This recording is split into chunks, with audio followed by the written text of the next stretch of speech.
Welcome back to the Done Deal Show. I'm joined live by Ben Jacobs. Hit the like button. Make sure you are subscribing to the show. A massive 24 hours in the transfer window for good and bad reasons. You know, Noni Madueke to Arsenal, the Kudus announcement, the here we go for Gibbs White. We're touching on those, plus more deals for those clubs. We're looking at Man United and some potential exits.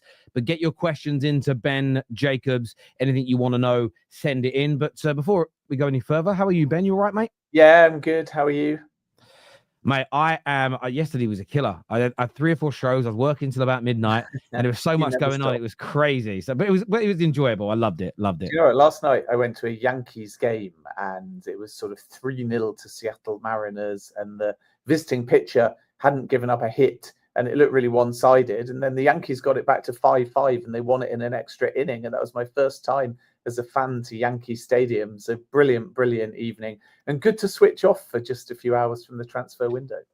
Yeah, we went out after we did a late night show last night across multiple platforms, and then we just went out for a little bit afterwards, and just a couple of hours just to like decompress because it was a crazy night and everything else. So no, I hear that, mate. And baseball's fun. I went to a game where I learned, you know, monkey nuts that have the shell on you break off. Yeah, you can eat the shell and it's very nice. It's quite salty, but it's very nice. This guy was eating the shells, and I'm looking at him like he's weird. And he said, "No, you eat the shells in England, but we don't do that." That was a nice little cultural lesson for me. But less about peanuts and more about transfers. I wanted to ask you, first of all, about some exits from Manchester United. Reports from Plattenberg today that Barca are now making Rashford their number 1 target. And also Jadon Sancho turning down quite big money from Juve, we're led to believe. If you could break those down for us, that would be amazing, please, Ben. Yeah, I mean, Manchester United are definitely looking to get these exits done sooner rather than later. And as we've said before, there may be some element of intertwinement between Rashford, Garnacho, Antony, and Sancho.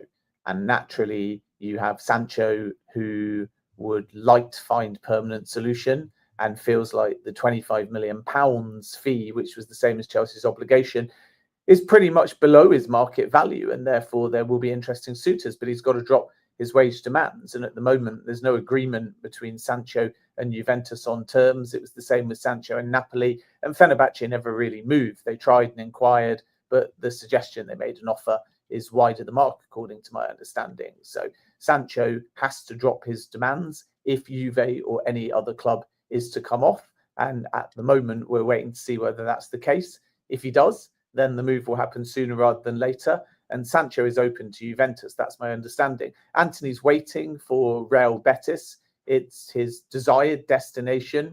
And I think the Antony side feel if Manchester United get another outgoing or possibly 2, that Manchester United might be more open to doing another loan there, very possibly with an option to buy. Marcus Rashford and Barcelona situation remains. Manchester United want 40 million. And it's true that Barcelona have Rashford quite high in their thinking. It'll be interesting to see if Bayern enter the race as well. So both of these clubs wanted Nico Williams, but as I revealed, extended at Athletic Bilbao. Both of these clubs want Luis Diaz, but Liverpool quite bullish with each of them saying not for sale. And my understanding is that there hasn't even been a formal bid from Bayern because Liverpool are not allowing a formal bid or any kind of engagement. So if Bayern are sending things, then effectively it's straight in the trash bin from Liverpool at the moment, and only something astronomical is going to change that. So that leads both of the clubs to think, can Marcus Rashford be a solution? The good news for Barcelona is that Rashford is not like Nico Williams in wanting written or binding guarantees of registration. So there's kind of 2 aspects to this. The first is, can Barcelona afford Marcus Rashford in club to club with Manchester United? And given they were very public in saying we can trigger the Nico Williams release clause at 58 million euros, Manchester United, should they receive an approach, and they haven't yet in a formal sense, are to my knowledge going to be pointing to Nico Williams, even though it didn't come off, and saying you're ready to trigger the 58 million euros, so you've got to pay the 40 million pounds. Second part is within their squad space wage-wise, can they register Marcus Rashford? And that's the other complication. And Rashford, I'm told, is prepared to just wait, unlike Nico Williams, and have faith in Barcelona to get the registration part over the line. which requires clearing squad wage space. Then you've got to agree a deal with Manchester United. And I'm still told that they don't want to do a loan this early in the window. They're going to stick to their £40 million asking price. Maybe there's a halfway house of a loan with an obligation to buy to give Barcelona a better structure. But it's all really on whether Barcelona can make this deal financially work, because Marcus Rashford is prepared to wait for Barcelona. His number one choice is Barcelona, but it's not at the moment anyway, this early in the window, going to be a loan. And then with Garnacho, it's a case of no real concrete clubs are coming out the woodwork yet in any kind of club-to-club sense, which is a bit of a surprise. Manchester United's asking price remains around £60 million. Nothing is advancing yet, despite interest between Napoli and Garnacho. There's been some interest from Turkey and Saudi Arabia. Player prefers to stay in the Premier League. Now we're in the new financial year. Villa may be a club to watch as well. But that's the one Manchester United really want to get done sooner rather than later, because they know that £60 million or even £50 million, if the price does drop a little bit, is pure profit on the books. And that could allow Manchester United to really get moving in the market. Yeah, I saw you say something on the United stand the other day about United really don't want to be seen as pushovers. They're going to wait things out. Of course, that comes with a risk. The risk is that you don't sell the players, you don't get the money generated to buy players, or it's too late in the window to get your main targets. But it does appear that United right now are just standing firm. They're sticking rather than twisting, because I'm sure Barca would love a call today from United saying, look, we'll knock £10 million off the asking price, or Juve would love to hear us say, you know what, we'll cover half the salary for the next year or something. And I suppose it's a little bit of a gamble, because you may not come out on top, but it does appear that United are not yet willing to yield on their exit demands. Yeah, and that's just because it's so early in the window, and every club is doing that. Brentford are being quite tough in negotiations for Brian and Bumo, but I understand why Manchester United fans in particular will be seeing how fast Tottenham have moved to bring in two important signings, Liverpool's business so far and so on, and feel like actually there's this period of limbo at the moment, because Manchester United, even in a new financial year, are waiting for exits and to get some certain wages off their books as well. And there's an element of truth in that, but I think the pursuit for the number 9, possibly a left back and a goalkeeper, were always going to come later. And the same can be said for a midfielder coming into Manchester United as well. And if you knock 10 million off Rashford, you show an urgency to sell. And that might mean that Betis say, knock 10 million off Anthony and so on. And before you know it, you're very weakened in the market. So this is really about Jason Wilcox and Christopher Vivell in this new look strategy, being as disciplined as possible with both incomings and outgoings, so they get value for money. Otherwise, they'll get taxed when they want to bring in the Mbumos or Cunhas of this world, and they'll get fleeced when they want to sell the likes of Rashford or Anthony, to the point where if you add up everything collectively at the end of the window, it won't reflect very positively on the books for Manchester United. They want to try and recoup as much of the Anthony money as they can. Sancho's the most interesting one, because Manchester United really want that wage off the books, and it's not actually a high transfer fee. So I still think we'll get a breakthrough there soon. Garnacho will be a talent for somebody, and is young profile-wise with a high ceiling. There's a lot of clubs looking for someone on that left side. So I can understand why Manchester United believe, as the window develops, and with many of the European windows only a few days open, more interest may come for Garnacho. But if he's holding out for a move to the Premier League, that price may still have to drop, because a Villa, for example, are going to be quite tight within their financial spend, even in this new year, because they don't have Champions League football. They don't want to be in a repeat position in 12 months' time, because there's not another women's team to sell to your parent company. So it'll be interesting to see how that one develops. I think most believe the Garnacho price may drop slightly from 60 million. But either way, Manchester United want to bring in one, if not two, important fees sooner rather than later, so they can really get moving and start to turn their attention to a new number 9. Absolutely. And I'm not going to ask about an Mbeumo update, because most of us heard what you said on the United stand. Nothing's changed. I think a lot of people are just angry at it. So I'm not going to kick a bee's nest today. That's my view. I think we know that it's more about structure, the add-ons, and getting the Brentford want the add-ons to be a little bit more achievable. That's essentially the only sticking point remaining, really, as far as I'm allowed to believe. Well, I mean, there's always sticking points until there's a 100% deal, but sticking points don't mean behind the scenes things are not moving. And as you say, it's largely about, can Manchester United find a way to get between Cunha, 62.5 million, and 65 million in a way that pleases Brentford? And can they do it quick enough to the point where nobody comes in for Johan Wissa, which is the new complication? We know Nottingham Forest are looking at Wissa, Newcastle hold an interest as well. Tottenham have obviously now added Morgan Gibbs-White, so I think it unlikely that Wissa's another through the door. You can never say never because of the Thomas Frank connection, but naturally someone would probably have to leave Tottenham in order for them to now enter the race. And I think Brentford, with a new manager in Keith Andrews, who's never been a senior manager before, won't want to still lose Mbeumo and Wissa in the same window. So whether or not Wissa develops and whether or not Mbeumo gets over the line, those two tales could be somewhat intertwined. But Manchester United's position is the same. They don't want to be bidding every single day and getting to bid 4, bid 5, bid 6, and suddenly finding themselves 10, 15 million over what they originally bid or what they originally wanted to pay. And then the second thing is still Mbeumo is waiting for Manchester United. He only wants Manchester United. So there's not a rival there that makes Manchester United panic. The rival, like I say, may be others pushing fast for Wissa in the coming days that may force Manchester United's hand a little bit to get this one done with urgency. And if you have a scenario where, regardless of the final amount, because Manchester United fans always ask me, why don't we just pay the extra 5 million? Or if other deals are what Brentford wants or in that ballpark, why are we not matching it? Because the market shows there's plenty of players at the moment that are going for 60, 65 million. If Noni Madueke is 52 million, Anthony Elanga is 55 million, Morgan Gibbs-White is 60 million, why wouldn't Mbeumo, in amazing form last season, be above all of those fees? So I get that a lot. But there's also this factor here of, if Manchester United's first bid was 45 plus 10, if their last bid, let's just call Brentford's asking price 70, even though I think that's grandstanding, if their last bid is 65 plus 5, then they've gone up from 45 fixed to 65 fixed in that scenario in the space of 4 weeks.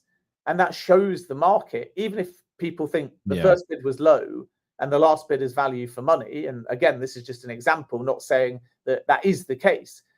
But if you jump up that high in a month, then you send a message to the whole market throughout the window and future windows that you're the club that will always go up 20 million, regardless of if your first offer was a low ball and the last offer is actually perfectly fine and accepted by most to be value. So this is where the disciplined negotiation has to come in, because if they're still that club that first offer and third offer are miles apart, then every single club they deal with in future is just going to be like, we'll follow what Brentford did and we'll get 20 million more than whatever the first bid is. And this is why Jason Wilcox is taking his time to make sure that if Manchester United do get Mbeumo over the line and there remains optimism, they will do so by being disciplined. I agree with the approach. I'm frustrated as a fan that we haven't got more in and more out. At the same time, overpaying and selling at a loss would make me much more angry. And it's one of the reasons why it's going to take years, as I've stated many times, to fix the club. Thank you for that update. Viewers, please make sure you've hit the like button. Make sure you're sharing the stream across your social media platforms. In relation to Arsenal, obviously, a lot of negative reaction yesterday to the news in relation to Madueke. I think it's a £52 million deal in totality. Some stating the base fee is around 40 million. I've not personally read any confirmation from any sort of credible sources on that. But Madueke is a, here we go, it's done. What's the latest in relation to Eze and Gyokeres? How close are they? Are either of them beginning to feel imminent at all? What's your understanding about those two deals, which I think Arsenal fans feel a little bit, some Arsenal fans feel a little desperate for now, if that makes sense? Yeah, so with Noni Madueke, it all came about quite fast because the clubs have got a good relationship. And obviously Arsenal feel that he can be right-sided competition / cover for Bukayo Saka and can move over the left-hand side as well. And I would encourage Arsenal fans to look in particular at Noni Madueke in form in the first 10, 15 games of the season, because he can have a real input. He's got this sort of blessed dual talent of being a touchline hugging defense stretching winger that can also cut inside very quickly and suddenly and very fast become a wide forward. And in the early part of the season, that was reflected in his goals output. So I actually think that the high ceiling of Noni Madueke makes this a really decent signing for Arsenal, especially when you consider what his role is likely to be at the football club. And then the overall fee is £52 million. I reported a few weeks back that 45 million guaranteed plus add-ons would likely stand a chance. And I think the overall deal is in or around that ballpark, somewhere between the 40 and 50 million mark in guaranteed, plus a little bit of add-ons on top.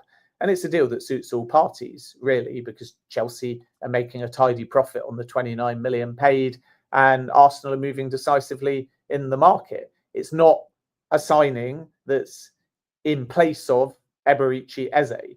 So with Eze, the expectation remains that an approach will be made to Crystal Palace.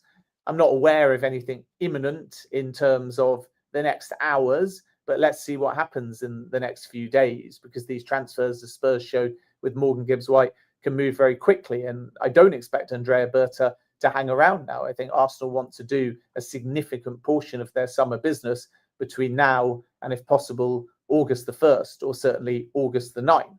And therefore, we are going to see a lot of movement on both the number 9 and the attacking midfield position. And then if there is an outgoing, you never know, a left winger could come as well. We'll have to wait and see, because Madueke can move over to that left-hand side. But what I would say is Madueke much, much prefers the right-hand side. So just because Arsenal think he can switch sides, it doesn't mean that that's Madueke's preferred position. With Eze, I'm expecting a bid. Like I say, it was a story that we broke on this show and is now widely reported. And that is for attacking midfield, but again, with the ability to move over to that left-hand side. And it'll be interesting to see whether Crystal Palace show any flexibility, or they say release clause or nothing. But I am led to believe that Arsenal will approach Crystal Palace, not necessarily with a blind bid, but let's wait and see. It's possible, but certainly to formally discuss what is actually possible here. Is it release clause or nothing? Or are you open to having some kind of negotiation around it, or even potentially under it? And that's the next step in that story. Viktor Gyokeres is more imminent than Eze, and there is still some optimism on Arsenal's part, but it's not done yet. So Andrea Berta went over face-to-face talks. He held them up until the end of last weekend. And then there was a bid made for 65 million euros and around 15 million in add-ons, which Arsenal were relatively hopeful could get over the line. But there was no agreement after those face-to-face talks. And Sporting have since countered with 70 million euros plus 10 million in add-ons. And at the time we're live, let's see if it changes later today or in the coming hours, because Gyokeres is pushing and he's not turning up to pre-season. But as of now, there's been no third Arsenal bid for Viktor Gyokeres. And I say that very clearly as of now, because the window moves in so many mysterious ways, and Arsenal's optimism remains that it could change within a matter of minutes or hours. So Sporting are waiting for that third Arsenal bid. They're expecting that third Arsenal bid. But in a formal sense, the last bid was Sunday. So they're waiting. And if that bid's 70 plus 10, the Gyokeres deal will just be done. If the bid isn't 70 plus 10, they'll still have to have some more negotiations over the total amount and the structure. But they're not that far apart. Gyokeres is waiting. He's hoping that his strike, if you like, from pre-season football will help force the issue, and quickly. And my expectation in all of this is that Andrea Berta is playing this extremely tactically. So people are saying, why is it not done? Why is there radio silence? Is the deal off? It isn't. But if you're Arsenal, why wouldn't you wait until today, when Viktor Gyokeres is refusing to go back to pre-season training? Because in those days that pass, the price may drop, or Arsenal's deal may become suddenly more appealing to Sporting, because the next stage of this story is a player very publicly not showing up. And the longer he no-shows and the longer he's left in limbo, the more ascendancy in the deal Arsenal may have. So it could be that the delay, the radio silence, was all intended this week to allow Viktor Gyokeres to do his own push and go on his own strike, to maybe help Arsenal get the best possible deal here. And that's kind of where we stand. So there is still an expectation that this deal can get done, will get done, but we need to wait for that third Arsenal bid, which at the time we're live anyway, hasn't yet come in. Yeah, and look, I think there's a lot of... I haven't believed the stories that the deal's going to fall apart. I haven't personally believed the stories that they're going to walk away or anything like... I mean, there's always the possibility, and you know what it's like, especially as a journalist, you have to say it's a possibility, because if it does happen, people will say, oh, you didn't tell the truth. Like, someone actually DM'd me about you, going, oh, Ben Jacobs said that we were going to get Šeško. I'm like, that's not what he said. Ben Jacobs said that if both deals got to the value that Arsenal were happy with, his view is it would be Šeško, but he also stated if the Leipzig price didn't drop and Sporting's did, it would be Gyokeres. He's like, oh, I didn't hear that bit. It's like, yes, listen more. Listen to the detail, and maybe you won't be so frustrated. And I think a lot of fan base, I think a lot of football fans can... Listen, you're allowed to be angry. I'm not telling people how to feel. But sometimes people get angry because they haven't listened to the detail or they haven't read the article. And you must experience that quite a lot in this game. Yeah, I mean, it's more just people hear one line, particularly when you broadcast, and then it's straight on social media without the context, which is the challenge of X in particular, because there's a limited number of characters. And you have to spell out where we're at the deal now, which is Viktor Gyokeres will not report for Sporting training, and Arsenal have a 5-year deal. And if you are Arsenal, why not wait until he doesn't report for pre-season training? Because you get another little thing in your favor in trying to get the package you're looking for. So I think Sporting felt like knowing he wouldn't report for pre-season training would give Arsenal urgency to get the deal over the line.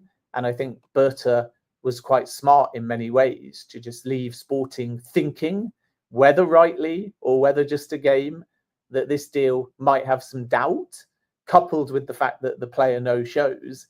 And then when you return today, tomorrow, you're in a position where you might just get the deal that you're looking for. And it would not remotely surprise me if today, tomorrow, over the weekend, now we know that Gyokeres isn't there, and that causes a headline. Arsenal then choose to return with what would be their third bid, I believe, because they made a verbal one, a formal 65 plus 15 one. And when they come back with that third bid, they should be in a stronger position, because Sporting is seeing firsthand now that Gyokeres is following through on his threat, if you like, or pledge not to be part of pre-season training. Yeah, look, I think they're right. I'm an advocate for clubs trying to get the deal done at the best price possible, because in the longer term, it leaves you... I found so ironic this summer is you have people demanding that their clubs move like Liverpool, one without realizing that if the same fan bases had Liverpool summer last year, they might have burnt their club down.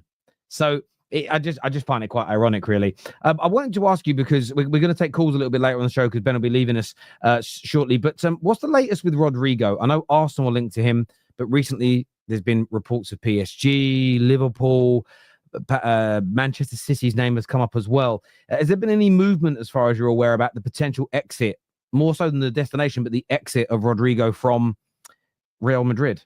No, it'll either be over the weekend or it'll be early next week. So as I revealed, Rodrygo was only going to speak about his future to Real Madrid after the Club World Cup. That's now finished. Naturally, players go on holiday, start the contemplation process, and then Xabi Alonso and Rodrygo are going to have a meeting.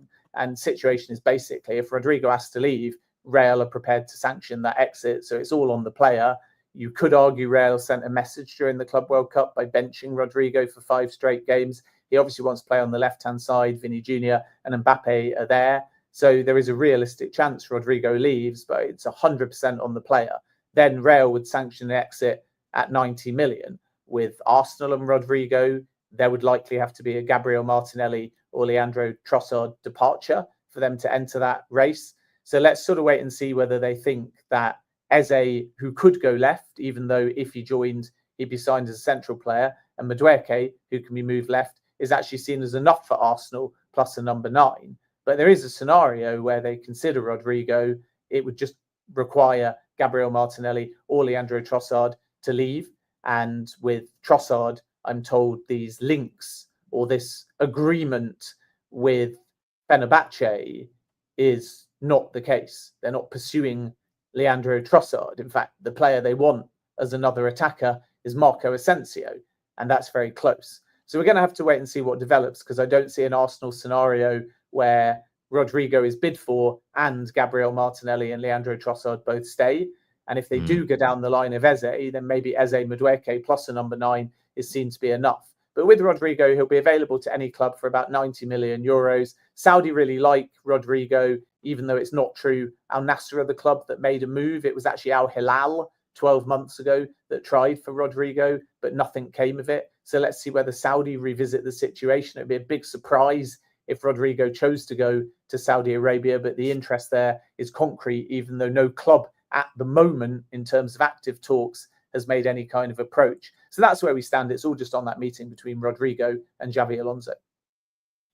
Makes a lot of sense there. It really, really does. Thank you, Luke, for the super chat. There's actually a few sources in Turkey right now saying that Trossard is actually in talks to extend his contract with Arsenal. That's what some Turkish sources are saying. So, well, that's an old story. I mean, these talks with Trossard started 2 months ago to potentially extend by 2 years or 1 year with an option, and they were positive. And the feeling has always been that for crazy money, it might be Gabriel Martinelli that departs, and then you have a all or nothing situation really with both Martinelli and Trossard. I think we might have discussed it on the show before, where they're either both going to be extended or likely offers are going to be entertained. But I don't see a scenario where both of them just stay and another 12 months passes. So if they do stay at some point within the next 12 months, I would expect Arsenal to take steps to extend both of them if they're still at the club. I'd be surprised if there's a middle ground situation where one or both stay and there isn't a renewal, because Arsenal will either sell or look to extend them to keep them at the club, reward them, and ultimately protect their value. Yeah, no, it makes perfect sense. Ben, I know you've got a hard stop because you've got Club World Cup duties right now. Viewers, we're going to stay live. We're going to take your calls if you want to phone in and speak about anything that Ben has said. Give your opinions on the news from yesterday. It'll be the only, unless there's big breaking news, it'll be the only calling show of the day. So stay with us. We're going to stay live for the next half an hour or so. Ben, always a pleasure, mate, to sit and speak, and I'm sure we'll have another catch up next week. Are you back in the UK next week? Yeah, back in the UK for the Club World Cup final on the 13th of July. So it's been a great tournament to cover. But looking forward to getting back on UK hours, because transfer windows are not easy when you're on the East or the West Coast. But always a pleasure, Terry. Keep up the good work. We'll lovely. Speak again soon, mate. Take care. Take care. Bye. Cheers, mate. Thank you. Bye-bye. Yeah, Ben's had to shoot off because he's got to go and do duties. He's obviously been very busy jumping on streams and everything else. We're going to stay with you, though. We want to hear from you. The link is in the live chat. If you want to phone in, if you want to have your say on these stories today. Because, look, there was a big night last night. And I still stand on everything I've said about the Noni Madueke deal. I still think it's too much money for a player at that level. But equally, I'm not someone who's sitting there and thinking Arsenal are in trouble here. The summer's been awful. Because this is what you'll see from rivals. They'll banter you it, and then you'll go, maybe Liverpool and City won't do this because they're very good teams. If you like Chelsea, Newcastle, definitely United and Tottenham, you go, so we're terrible now, yeah, bad window. You're going to finish above us? Ask them that question as an Arsenal fan. Watch them go, That should tell you something. A lot of it is bravado. Eze's probably going to happen. It looks like you're going to get Gyokeres as well. They are massive needle movers for your team, just like Zubimendi. What else happens? You can break it down. I personally wouldn't be absolutely losing my mind in totality, although I would be criticizing the Madueke deal. From a Man United perspective, look, Sam here says, Arsenal looking scary. Well, we've got to wait and see till they play. I mean, listen, I still get stick for that every day, but most of the YouTubers slag me off for it and now doing exactly the same thing about them or another club. But it was more when I watched Arsenal play. It wasn't their transfers. When I did the transfers, I thought decent. When I watched them play, it was like, oh, wow. And that's why I think we all do it. We judge a transfer based on paper, what we think, what we know about the player, the indicators. But we've all seen transfers happen, windows happen and go, wow, it's amazing. And then in reality, we sit there and say, oh, that was crap. We sit there and say, that didn't make them a better team, or that player flopped, or a side can have an average window, we think, on paper, and then the team clicks.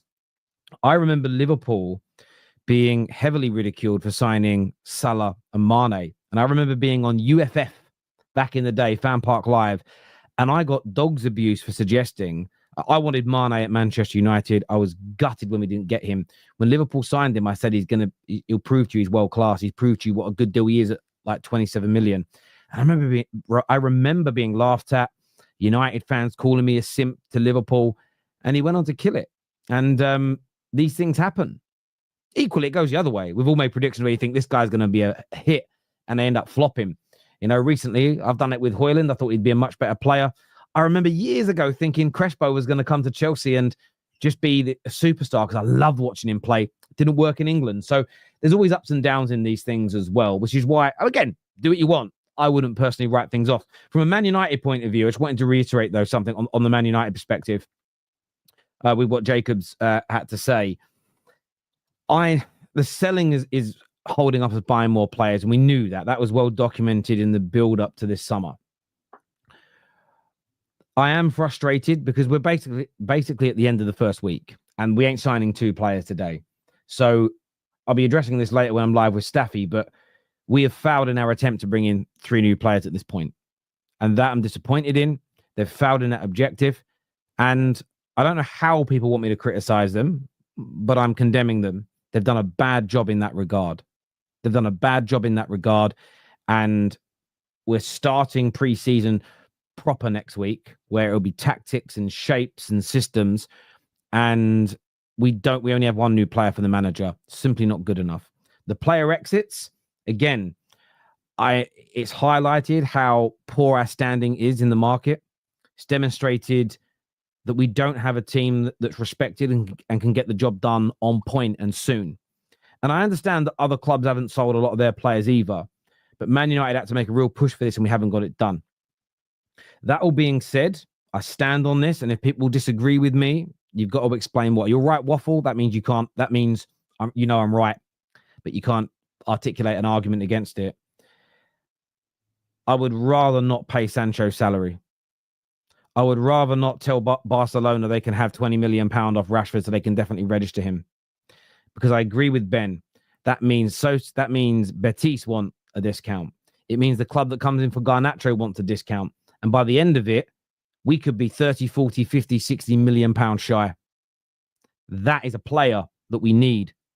And I want it done timely. I'm condemning and I'm criticizing the club for not getting more done sooner.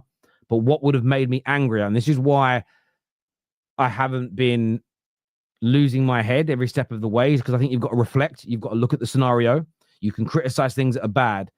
But what I am glad we haven't done is yielded to these early demands. We know what the selling clubs are waiting for. Same as what Liverpool are doing. I don't personally believe Liverpool were 100% against selling Luis Diaz. Liverpool are just making it so they get a higher price. They're digging their heels in. Now, Liverpool were in a much stronger position than Man United, granted, because they have more money. They have a better squad. They're definitely challenging for the league next year. And there's less anger within their fan base and community. But the principle's the same. And if you start in the gym and you're a bit overweight like me and you want to get in shape, yes, the guy that's ripped lifts all the weights, does all the exercises brilliantly. You're a bit jealous when you see him with his shirt off in the changing rooms. You're like, oh, I wish I had a body like that. Just because you're not at that level yet doesn't mean that you shouldn't do the techniques of lifting right. Doesn't mean that you shouldn't get your form correct. Doesn't mean that you shouldn't work as hard. Because unless you do those things, you're never going to be sculpted in that way. And that's been my view for 10 years. I'd be a hypocrite now to push back against that for an instant dopamine hit, for an instant bit of glory. I want us to behave in the right way. If in the end we cave, if over the next couple of years we don't improve in those areas, then I can say the methodology didn't work. But right now, we're not doing too much dissimilar to what the other top clubs do that are run well. So I have to advocate for that. But it demonstrates we're nowhere near the standard that we need to be. And we have to put pressure on this club to get better. That has to stand. But look, I want to take your calls. I want to do a few super chats here first. The first one here says, look up Chicago Bulls and how they are run, and you'll see similarities. An owner who only cares about selling out the United Center, living off legacy. There's lots of bad owners around, and that. And look, some people don't like Ineos, and that's fair. And there's things they've done that I have criticized. I'm just staying true to my word. Just gave my word as a man, I suppose, that I was going to give them some time. I was going to give them a few years to implement their process, bring in their people to run the club, to make mistakes, because everybody does, to see the direction that we went in before judging it. Other people view the world differently. The only thing that I've been called out for that I'm taking on board, and I'm probably going to start to do this a bit more because it's more sensible too, is I'm just not going to speak as much about other people's opinions unless you guys are asking me questions. That seems to hurt people's feelings. They can talk about mine because I'm not pressed by it, but I'm giving it a little bit of time. Doesn't mean I won't criticize them. The irony is this. Last summer, I was getting abuse because I criticized keeping Ten Hag. A lot of people that criticize me for calling that out are now calling me an Ineos simp, and I don't understand it. The reason we've been set back a year is because Ineos took your fucking advice. But there we go. Fans are right to have doubts, but remember, Liverpool finished 5th with no major signings, changed their best ever manager, well, best Prem manager, and still won the league. This is very true. Kai was also the same way. We'll just have to wait and see. Am I thrilled? No, but do I trust? But I do trust my team. Yeah, I'm skeptical. I'm skeptical. I am. I said it last night on my personal channel. I'm very skeptical of this move at the price. Tevin here says, is it a one-time payment of the 45 mil? Very unlikely. The only time you'll ever really see those payments be done up front now is when it's a buyout clause. Outside of that, you very rarely see these deals done where they're going. Terry, Staffy beef. Yeah, I don't have any beef with Staffy. Staffy can call me out all he wants. He can come on my show and call me out. The only time, and I've always said this for 7-8 years, I'll ever stop people coming on my platform is if they attack the platform. You can challenge my opinion. If you get personal with me, or if you lie about the platform or say horrible things about so if someone says, I think the Football Terrace is the worst channel in the world, can I come on and debate you? No. Why would you want to come on the worst channel in the world? But yeah, that Staffy wants to call me out. He thinks I'm being a hypocrite. We're going to have a good debate today, 3:30 UK time. I don't think I'm being a hypocrite. I think I'm being true to what I've been asking for many, many, many a year. I'll say it on the stream as well. I do get his point. He probably feels a little hurt that I call him out for being too angry, and that's a fair cop because he's allowed to feel however he wants. So I can reflect on that because that's me talking about somebody else's view and opinion. But on myself, I'm not going to get into semantics. I've got some really tough questions for him and the panel when it comes to the Man United conversation today. And what I'm going to be doing, I'm not telling anyone what the questions are yet. It's not about we should be angry, we should be mad, we should be calm, we shouldn't panic. It's let's talk about what's going on and what's right and wrong. Because for me, that's where the conversation should be. Because I guarantee you this, I reckon me and Staffy agree on 80 to 85% of what's going on. Arguing over whose emotions are the right way to behave, I suppose that's fun. But outside of that, we're going to have a big conversation. So, yes, no beef from my end at all. Too old for that. Not getting into arguments online with people. I have people that I literally have. There's a number of YouTubers out there that will review my stuff every day, live stream my stuff, do reactions to it. Some are nice. Some are very personal and horrible.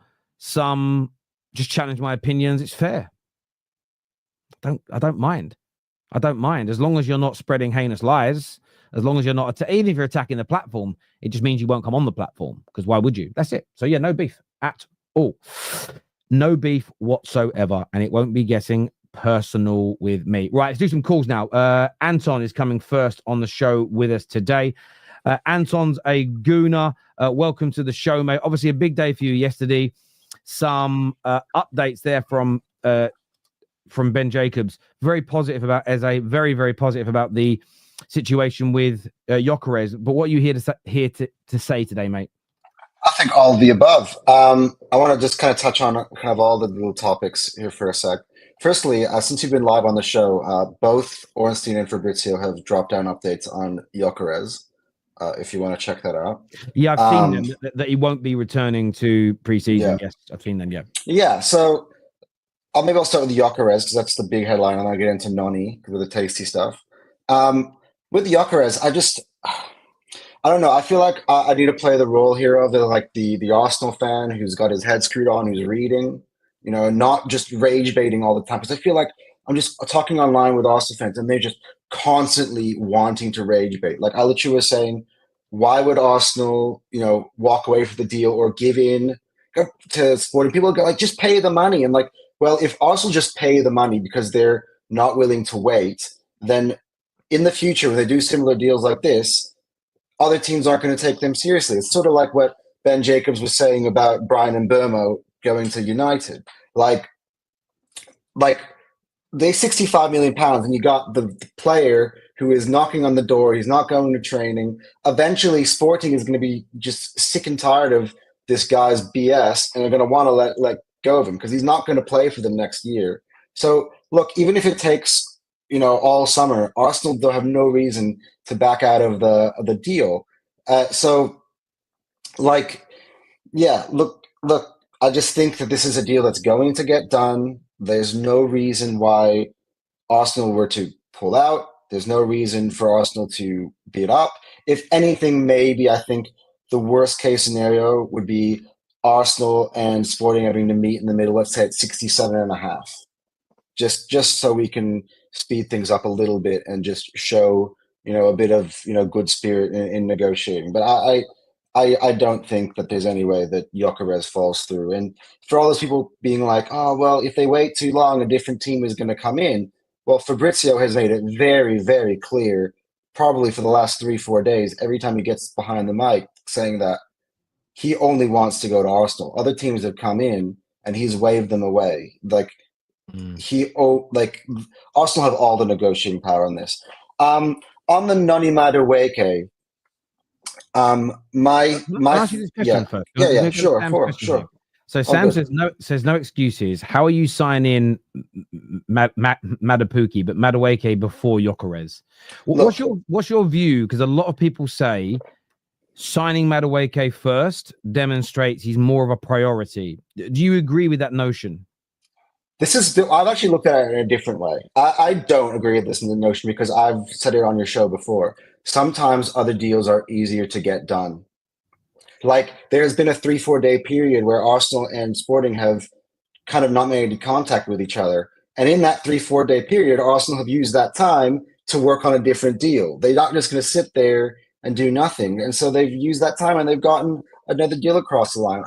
I think the order of which this deal has happened is creating the rage. And I think it's the fact that it's from Chelsea, and the fact that we're giving money to Chelsea and what Chelsea could do with that money is a whole other topic.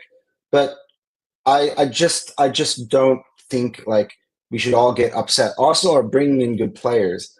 Regardless of the order, for me, it doesn't really matter. Now, if Arsenal do not get Gyokeres and they walk away from Gyokeres, or if Arsenal are unable to get Eze or Rodrygo and we end up with just Madueke and the other 3 signings that we brought in, then we've got a problem. But I don't believe that's going to be the case. And until then, there's no reason to lose our minds. That's just my take on that. And as well, I just want to say this. I should go without saying, okay, he's an Arsenal player now, but making graffiti saying Arteta outside of the Emirates just because he signed a player you don't like is not appropriate. And sending abusive messages to a player because he's signed for your club is not appropriate. So I know if Noni Madueke is watching the Football Terrace today, I don't want to associate myself with any of those other fans. And, welcome to Arsenal. And, I hope you kill it, and prove everybody wrong. That's my thing. And as I think that because the Madueke is the choice at this point, Arsenal have to get Eze because I don't think that we have really made groundwork with City and Liverpool if we don't have a game-changing winger or 10 or somebody who can change the way that we can break open defenses. Because at the moment, it'd be the same approach play as we've had last year, just with a striker. And so I think we need to be able to have different ways to break down, especially the small teams that make it really hard for you to beat them. Against the big tough sides, I really think that Arsenal are equipped anyway, but it's more about being able to beat those teams that are stubborn. And Eze brings you a whole different ballgame because he's direct. He likes to run at you. He's very tricky. And Arsenal don't have any of those players who've got that sort of in them. Like Odegaard is always he's very careful in his approach. He can put in a very clever through ball in here, but a lot of time it's like, okay, how do I make a pass here that doesn't get intercepted? Let's try to, break it down in the slow way, where Eze is just like, I'm just going to drop a shoulder, give you a few step overs, change my pace, and maybe even take a shot from distance. And I just think he adds a whole different element to Arsenal. As you said, a bomb dropped in the middle of the title race, and we need to drop that bomb.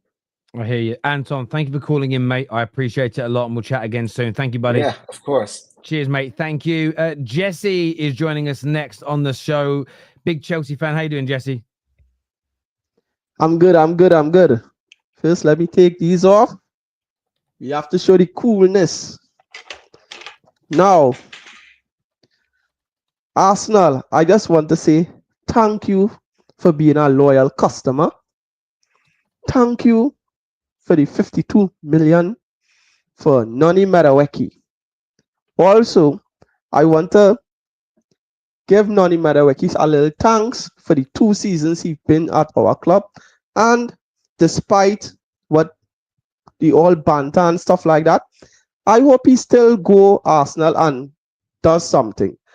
I don't want him to do anything against us, but With that said, as you said, Terry, I believe I being honest. It was a robbery. But Chelsea had to do what they had to do. Arsenal took the beat.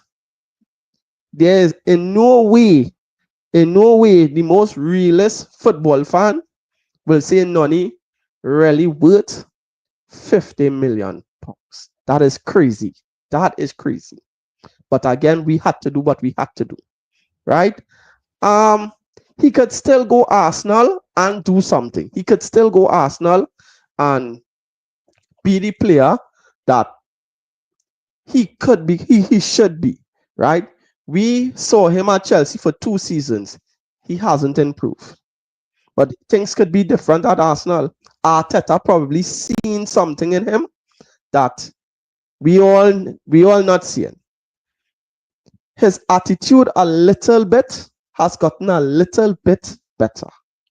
A little bit. But he has an attitude problem. He had a consistency problem. That is an issue. Arsenal fans, I get the outrage. We get the skepticism. But he's your player now, and you all have to get behind the player. We understand. I didn't think it needed to go as far as you all making online for people to sign signatures and all this online. Why? He's your player now. Thank you for the money, but make it work. Make it work. And in terms of this, this could only go real bad for Arsenal, as you all keep saying, if they don't get at least one of Eze, Gyokeres, or Rodrygo. As I told you the last time, Terry, I don't believe Rodrygo is going to go Arsenal. Yeah. So it's either.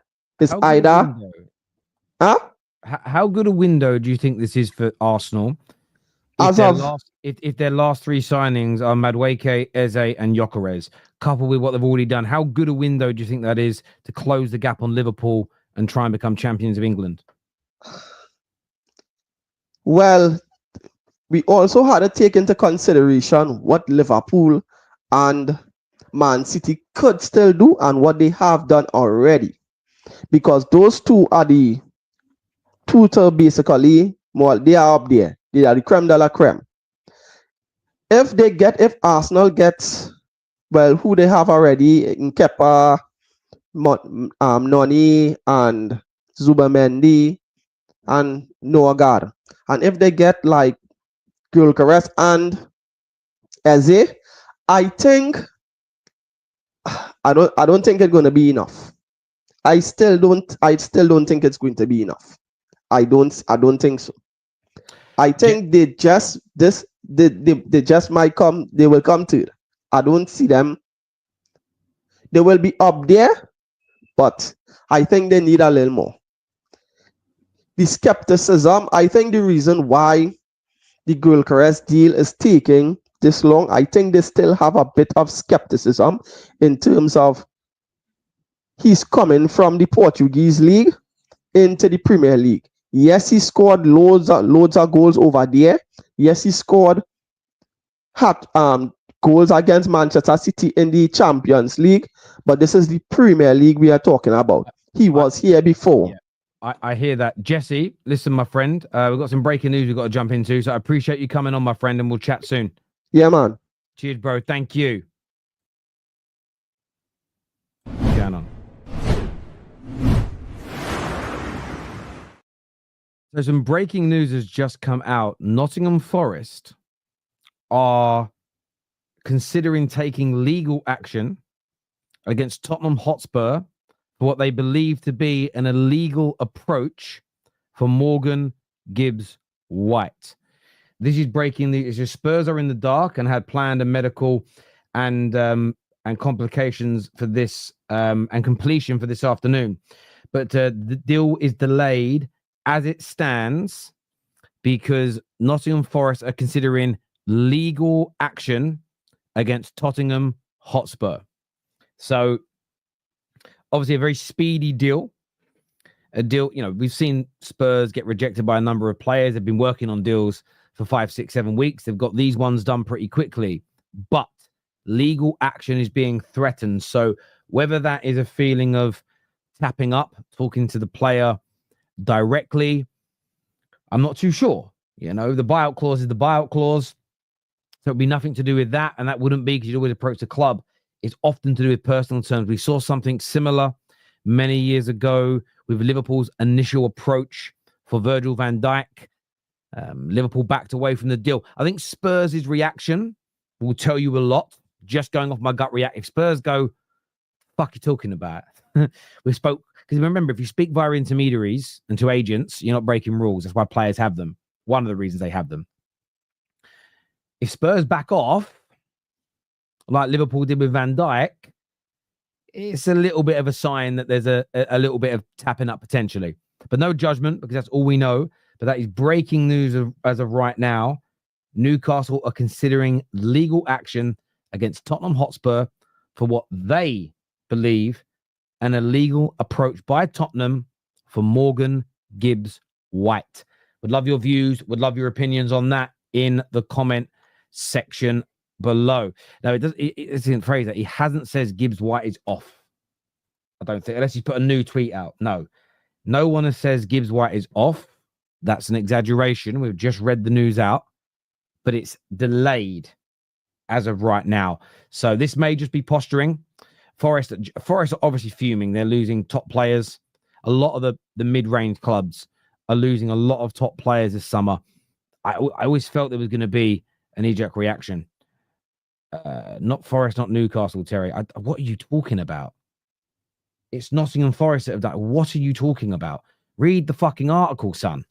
How is it illegal, Terry? Well, when I mean illegal, they're talking about from a footballing sense. You know, they're not talking actual criminal law. You are not allowed. Let me pick something up for a second. It's one of my armrests for my arm, so I don't get. Because I used to get like bad nerve-ins in my arm. It was on my desk all day, so I bought these pads for my desk so that I'm not resting it on the hard surface. Boring, I know. You are not allowed without permission of the club. So Nottingham Forest would have to give Tottenham Hotspur permission to directly talk to Morgan Gibbs White.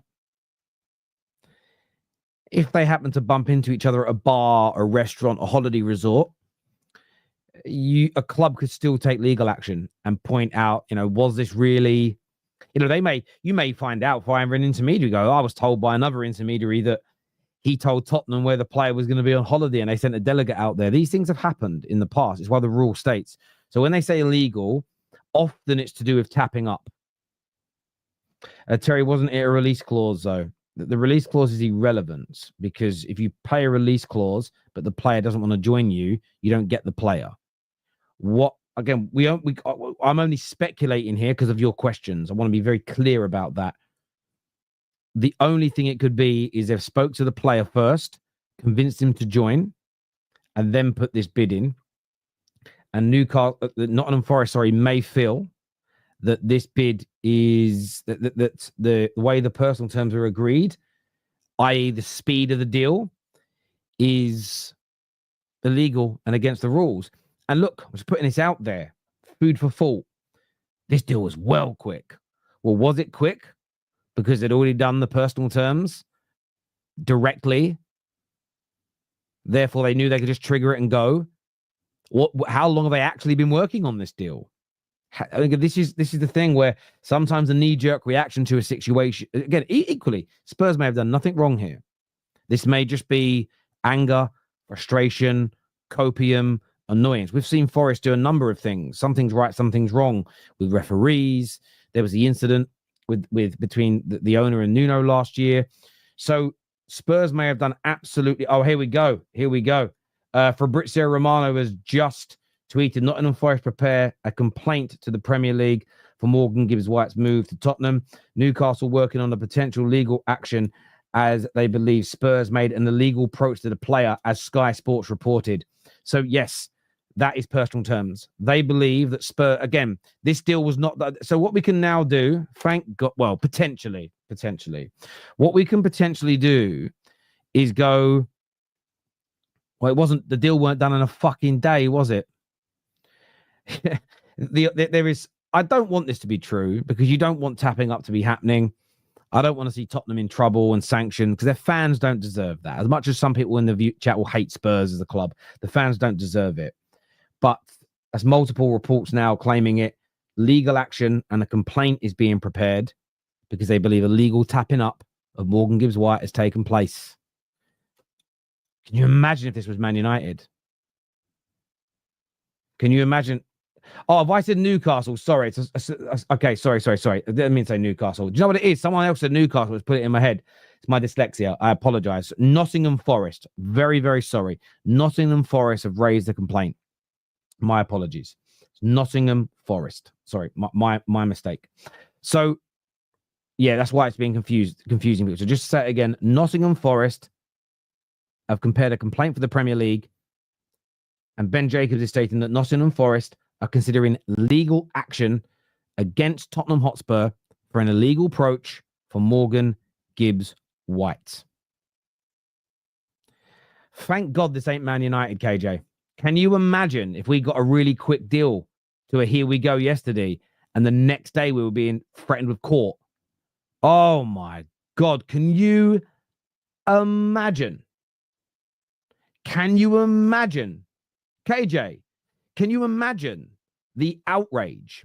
Can you imagine the United fans are already upset? Can you imagine their reaction if this was us right now? By the way, that's the same fan base who yesterday were calling Ruben Amorim a simp and a pussy for letting Garnacho back into training. Turns out that isn't happening. More on that later on the Football Terrace. Stay tuned. But yeah, that's crazy. Now listen. Well, yeah, last year Chelsea did have the similar thing with Elise, you're right, and then pulled away. Terry exposed, Spurs are quick, Jim and the rest are so slow. Oh, listen, Spurs can. I dispute Spurs being quick. They've gone for lesser, more attainable targets because their harder targets rejected them. So it's not like they've been working on no deals for this same time. Listen, I get the anger, but yeah, I'm not in that. But I'd rather be signing who United are than who Spurs are. So I wouldn't swap. That's my view on it. But for me, yes, I remember Chelsea there was an accusation similar. Chelsea had to step away from that player as well. I remember that now. I forget. So look, let's see what happens with it. As I've already said, Spurs may be 110% innocent. Spurs may have done absolutely nothing wrong on any level whatsoever. However, Newcastle feel strongly about this. Let's see what happens in the coming hours, the coming days. Will that here we go be scrapped? Look, as I said, look, my view is this. We've seen Chelsea step away from Elise. We've seen Liverpool walk away from Van Dijk, as I mentioned before. And there's probably other examples you all remember. What is this? No. The Telegraph have not said that, have they? 1 second. I'm sorry. We were going to take other calls, but I can't ignore this. I'm very sorry, people. Have they said that? Have they put those words in that you put in the comment?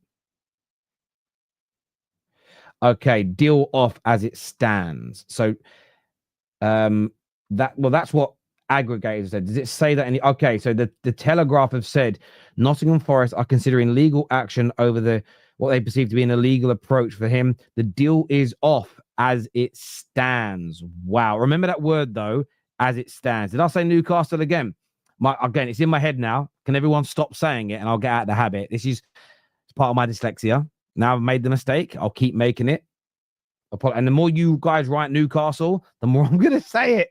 Please stop. If you keep spamming it, I'm going to call United Newcastle in a minute.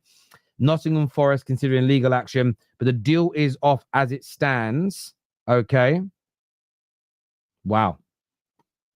Massive. Deal off. But remember that word there, as it stands. Okay. Don't ignore those last 3 words because that deal could come back on, you know. However, if Forest feel there is real grounds for this, if Spurs step away, massive. Let's look at some more of your comments here. Terry, if it's legal, will Spurs have to pay 100% up front? Well, it depends on the deal they do in Newcastle, but the deal they do with Nottingham Forest. But for me, if Forest are putting in this legal action, there's no way they're going to negotiate to do it in installments. They're not going to do it because Gibbs White can't even do anything about it. The simple fact is that Nottingham Forest have a contract with the player, and the buyout clause says they've got to pay it up front. Nottingham Forest are not at this point going to go, okay, you can pay us 10 million a year or 12 million a year for 5 years. Not when they're taking legal action against Tottenham Hotspur. There's no way at all. And it's Nottingham Forest. It's Nottingham Forest. It's Nottingham Forest. And yes, it's Nottingham Forest. Terry, please get a hold of Henry, please. I beg you. I don't know what you're talking about. I don't even know what that means. He's a grown man. Talk to him. Yeah, my dyslexia has kicked in. Loads of Arsenal fans hoping this was the Noni deal. I bet.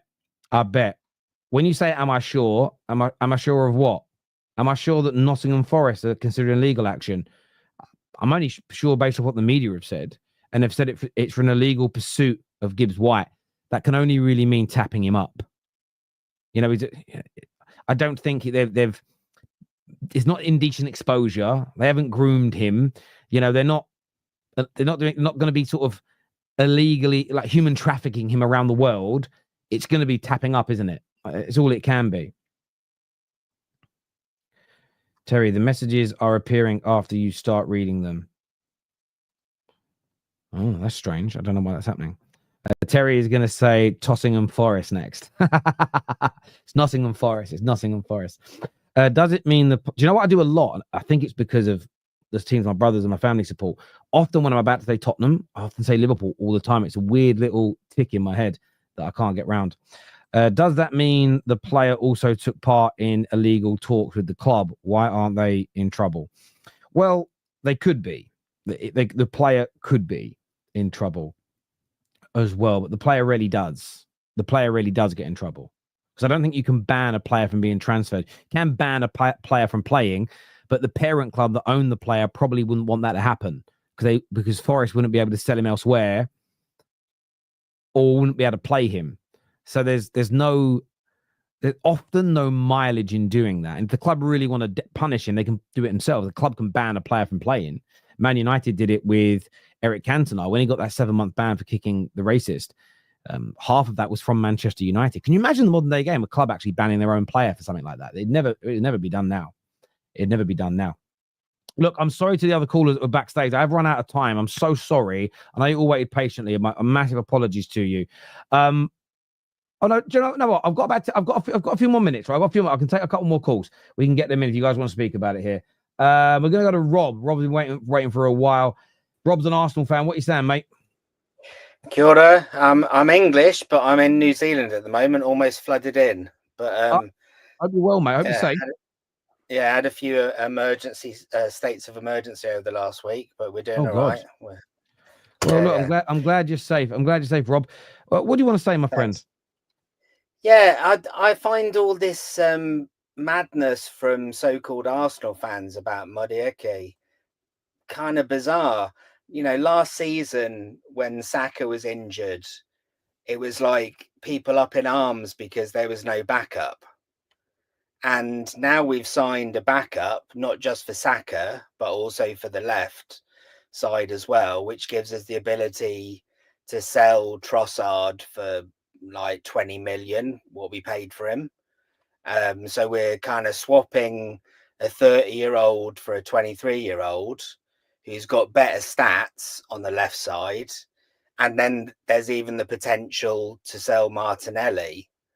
So, and also obviously the wages, right? Like Madueke, I think is on, I heard called that he was going to come for the same wages he's on at Chelsea, which is like 50 grand a week, which is probably less than half than what he'd be replacing.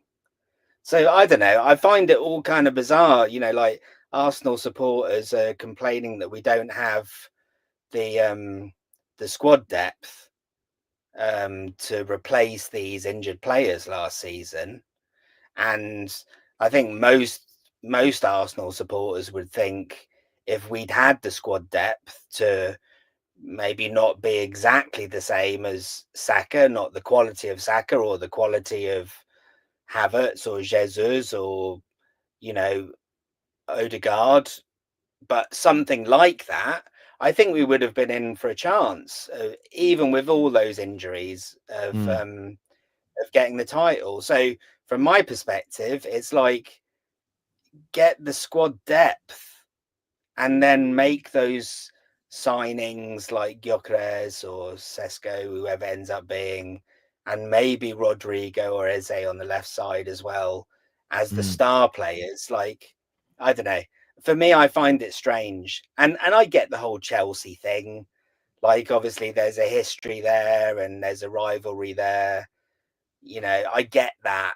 I understand that side of it. But I think, you know, a 23-year-old young footballer and his family to be piling on abuse on social media before the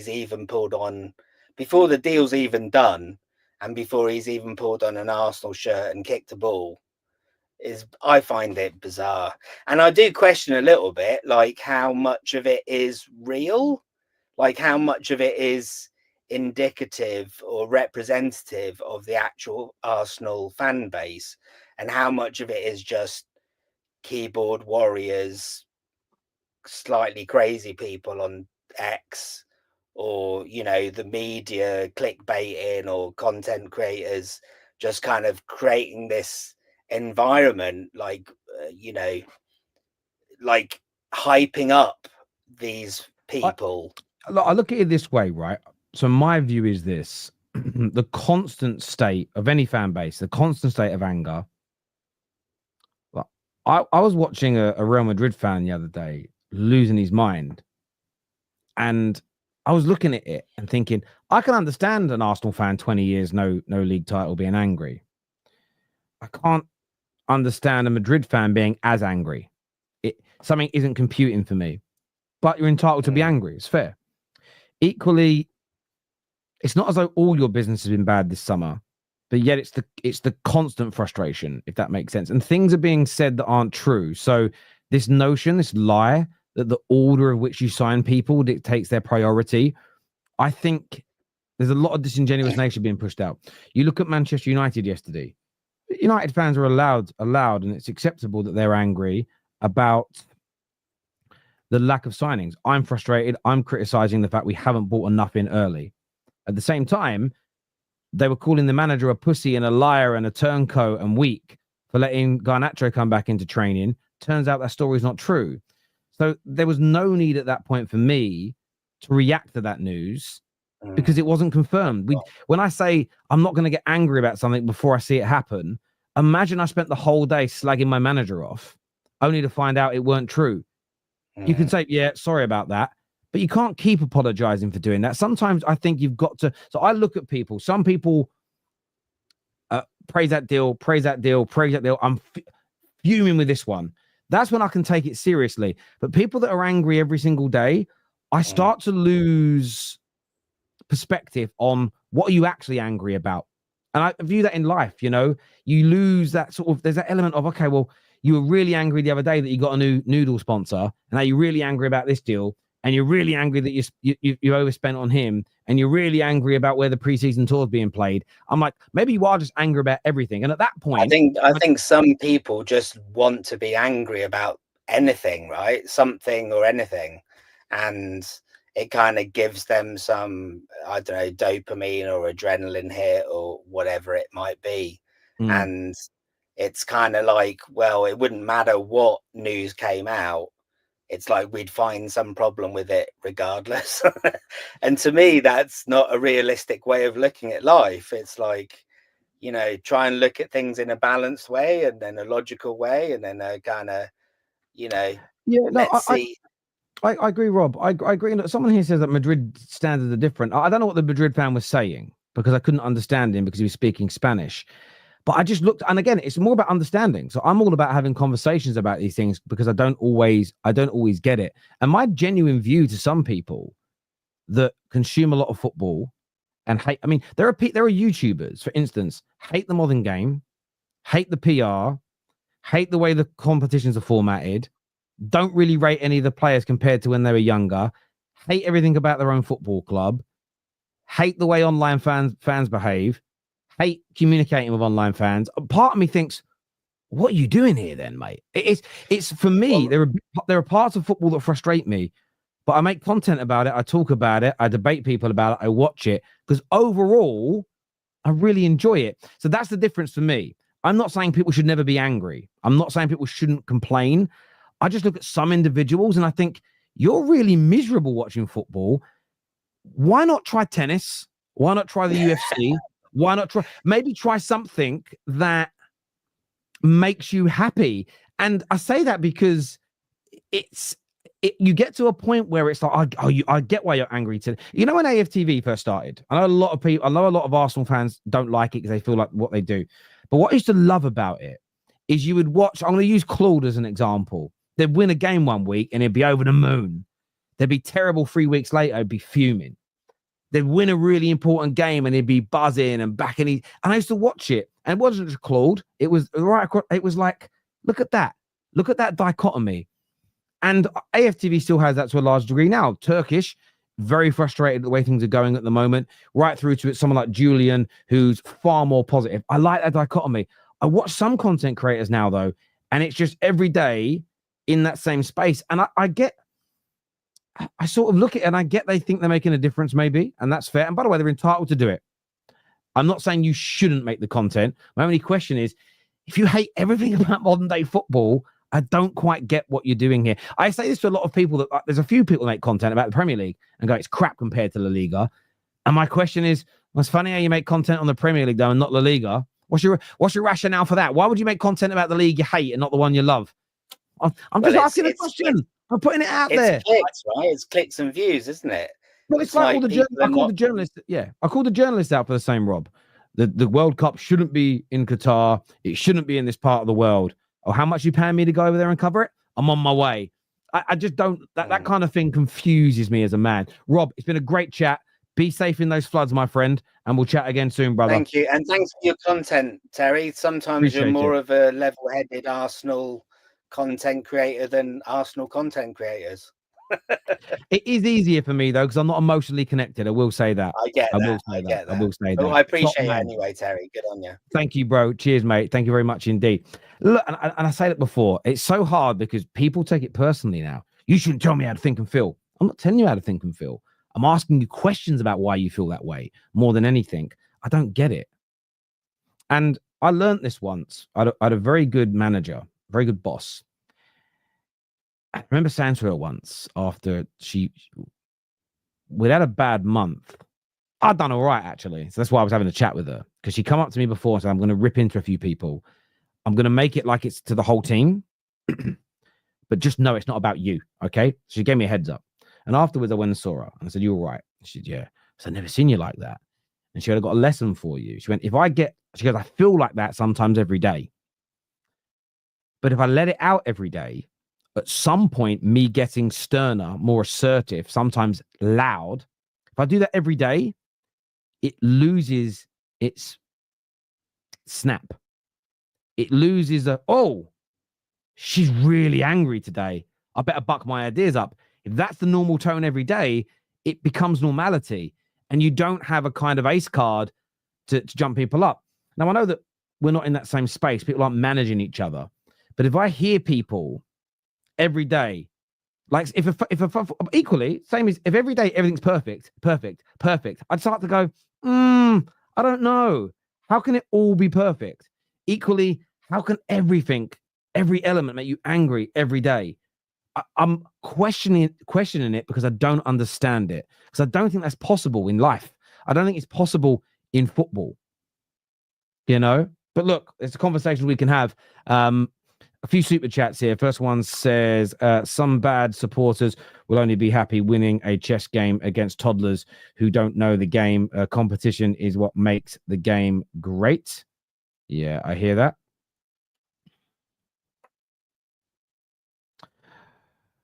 Let's have a few more looks at these comments here. Don't shit where you eat. I never understand buying from a top 6, top 8 club when they are your competition. Chelsea knew about Mount's hip injury. Yeah, I do. I think that's a really good point, J Lord. And that is something I agree with people being frustrated about. I really, really do. If we had Madueke instead of Sterling last season, we would have at least had one more goal. That's a 100% upgrade. Stay positive, Arsenal fans. That's one way to look at it. Tell, where did you get your hair transplant from? Asking for a friend. I got it done here in London. Drop me a DM. I can do a hookup, bruv. If Madueke scores against Chelsea, do you think they again will post it as Arsenal scoring? But not the actual player's name like Havertz. Yeah, I wouldn't be surprised if Noni Madueke is called by his number next season. 110%. Players holding out for a team should be studied. Nasty work and shows the real character of a person. He may not do it to you. He may do it to you in future. I'm not against it because clubs should hold out for players. So I'm keeping the same energy there, but I hear your point. Listen, I'm sorry to everyone that's backstage. I've really run out of time. We will get more call-ins done over the weekend. I'll be live tomorrow morning for a call-in, but then I'm actually out for the rest of Saturday because I'm going to watch Stevie Wonder live. Cannot wait. One of my heroes. I've seen him live before, but I can't wait to go watch. I don't really go to concerts. Not really my thing. I'm a bit weird with music and film. I like to enjoy it by myself. But Stevie Wonder's different. I've got to see him live again as he's getting close to it. He's going to retire at some point, isn't he? So yeah, I'm going to watch Man Like Stevie tomorrow. We're back at 3:30 for Straight Facts, and make sure you all get involved. This is going to redirect you to Footy Judge Mo. Until next time, people, take care, goodbye, God bless, and I'll see you all soon. Peace!